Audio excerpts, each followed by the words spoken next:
On today's episode, we're going to talk about emails, more specifically why you should clean your email list. If you haven't already, be sure to subscribe to the channel because on this YouTube channel, we create valuable content on a weekly basis like this one to help your business succeed. So with that being said, let's jump straight into today's episode.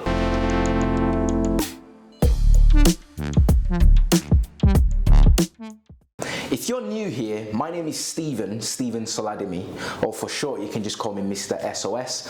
I'm the director of SOS Creativity, and the goal of this channel is to add value to you and helping you grow your business. So like I mentioned, we're going to be looking at email marketing and more specifically why you should clean out your email list. So if you have any questions whatsoever as I'm going through this content, leave them in the comments and I will personally get back to you. So with that being said, let's jump into the 3 points that we're going to be covering. The first reason is to reduce your unsubscribers. So if you know anything about email lists, if you have a very healthy email list, you can grow a massive business just by the registrations and the sign up that you have on your email list. So by cleaning it out, you can reduce the unsubscribers because there's no point having an email list of say 100,000 emails if 40,000 of them have unsubscribed. You're better off knowing you've got 60,000 quality emails that you can market to. Your number might be a lot smaller. That was just a random number that I've picked out just for demonstration purposes. When you clean out your email list, you reduce your unsubscriber count. When you do that, you have a much cleaner database to work from, which helps you convert a lot better. The second reason you want to clean out your email list is it helps you decrease your spam complaints. The more emails you send, more chances are you're going to have some people forwarding it to spam, you're going to have some people unsubscribing, you're going to have some people reporting it for whatever reason, maybe because they didn't want to be communicated to, they were having a bad day, 1,000,001 different reasons, you name it.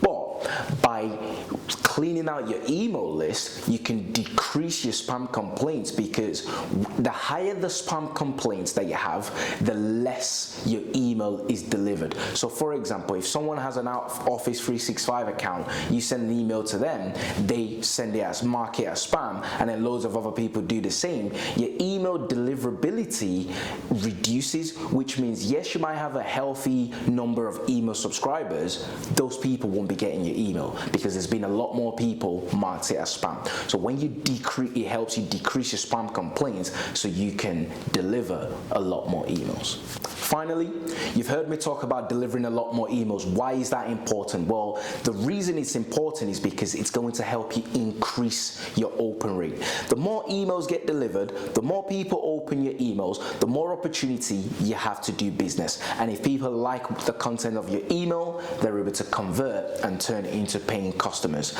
I'd love to hear from you. What kind of activities are you doing on an email marketing standpoint? If none, are you implementing or are you looking to implement email marketing as a strategy in 2022? Like I said, any thoughts, questions, comments, leave them below. And if you don't mind doing me a massive favor, leave a thumbs up on this video to help the YouTube algorithm know it's valuable content. Till next time, don't forget to join the notification squad once you've subscribed to the channel, of course, and don't forget to check out the next video coming up on the screen. For now, have a wonderful day and bye for now.